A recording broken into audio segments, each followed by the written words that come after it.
साबिक वज़ीर आला मकबूजा कश्मीर फारूक अब्दुल्ला की एक बॉलीवुड गाने पर डांस की वीडियो सोशल मीडिया पर वायरल हो रही है। रिपोर्ट के मुताबिक फारूक अब्दुल्ला ने वज़ीर आला भारतीय पंजाब अमरिंदर सिंह की पोती की शादी की तकरीब में बॉलीवुड गाने आजकल तेरे मेरे प्यार के चर्चे पर डांस किया, जिसकी वीडियो बहुत वायरल हो रही है।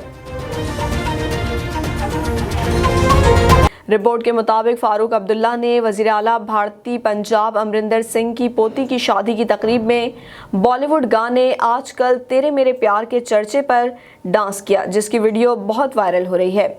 रिपोर्ट के मुताबिक फारूक अब्दुल्ला ने 1967 में रिलीज़ होने वाली बॉलीवुड फिल्म बरामचारी के गाने पर डांस किया। वीडियो में देखा जा सकता है कि फारूक अब्दुल्ला गाने पर लिपसिंग के साथ डांस भी कर रहे हैं और अमरिंदर सिंह हाथ जोड़कर फारूक अब्दुल्ला का शुक्रिया अदा कर रहे हैं। फारूक अब्दुल्ला की डांस की वीडियो पर सोशल मीडिया सार्फिन की जानिब से मिले जुले रद्द-ए-अमल का इजहार भी किया जा रहा है।